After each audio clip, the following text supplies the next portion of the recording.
All they could hear was screaming and yelling. The mother and brother ran into the room, but it was too late. They didn't see the gun.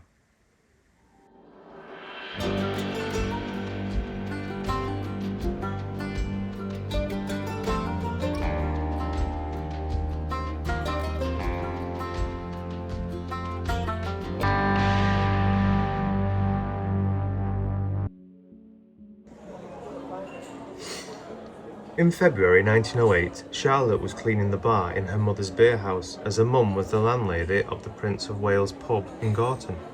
It had been a long and busy day, and the time was now closing in on midnight. As Charlotte continued with her work in the tattered, dimly lit room, wiping down the bar and cleaning away the empty glasses that had been left dotted round the room, even though it was late, there were still a few patrons left, talking loudly and laughing amongst themselves, while the smoke from the cigars and the clay pipes filled the room and clung to the air, creating foggy clouds. She walked behind the bar and noticed some broken glass that lay on the floor. She bent down and lifted a small wooden sweeping brush and a metal dustpan from a dark wooden cupboard and started to sweep the floor. Just as she did, Charlotte heard the door open and a draft of cold air rushed into the room, making the hanging smoke swirl. She heard the heavy footsteps of someone walking and the creak of the chairs they sat at the bar. "Hold on a minute," Charlotte called to the newcomer, but he didn't respond. Charlotte hurriedly finished sweeping and put the pan and brush under the bar. She stood up, wiping her hands on the front of her dress, and out the corner of her eye she saw he was a big, bearded man, whose hunched over with his bowler hat was pulled down low, hiding his face. She turned to face him, and in doing so asked the man, "What will you be having?"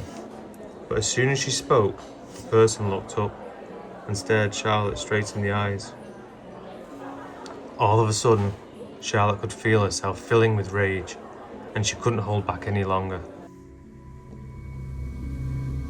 A few moments later, there were 3 loud bangs, and people ran from the pub. Some were looking for a policeman, and some were just in self-preservation.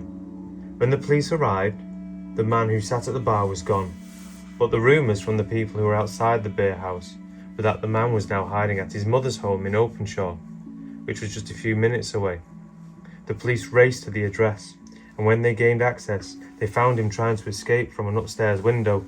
The police wrestled him back into the room and pinned him to the floor, arresting him for the murder and attempted murder of 2 people hours earlier. The man's name was John Ramsbottom, and he was very well known at the Prince of Wales pub. The landlady and all her family knew John very well, and that was because John Ramsbottom was the barmaid, Charlotte's husband. It turns out, when Charlotte had finished sweeping the broken glass and turned round to serve the person who had just walked in, she saw it was her husband, and he had been drinking. She could tell by the look on his face he was in one of his moods.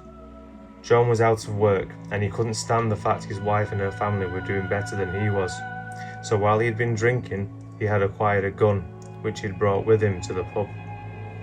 The couple started to argue back and forth about money and about her family.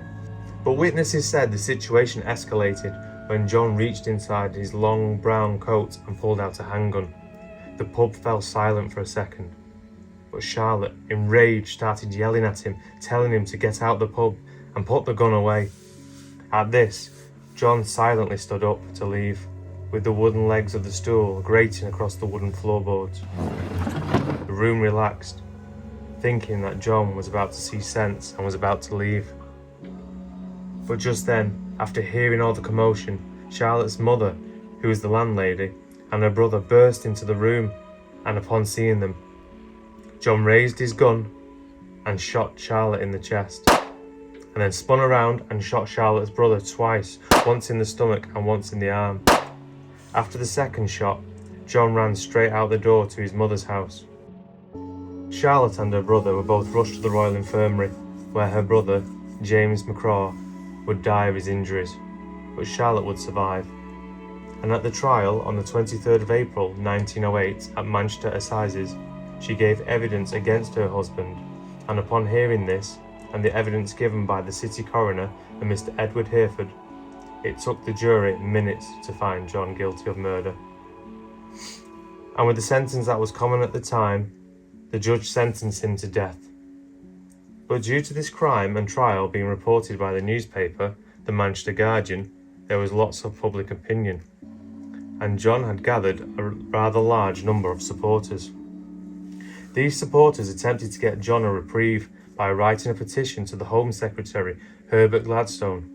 The petition had over 20,000 signatures of support, arguing that John was, quote, demented at the time of the crime. John's elderly mother also wrote a separate letter to Mr. Gladstone, pleading for her son's life. But the Home Secretary refused the pardon, leaving his sentence standing.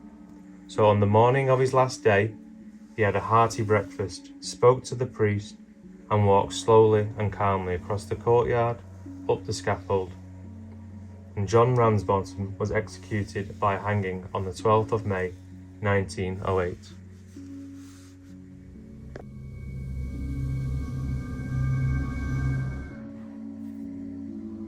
Well, that'll do it for today. I hope you enjoyed that, and do let me know what you think in the comments below. I also love hearing from the people who live local to the areas. So if you do, keep messaging me saying what you think of the stories of your area. Also, if you're new here, don't forget to like and subscribe.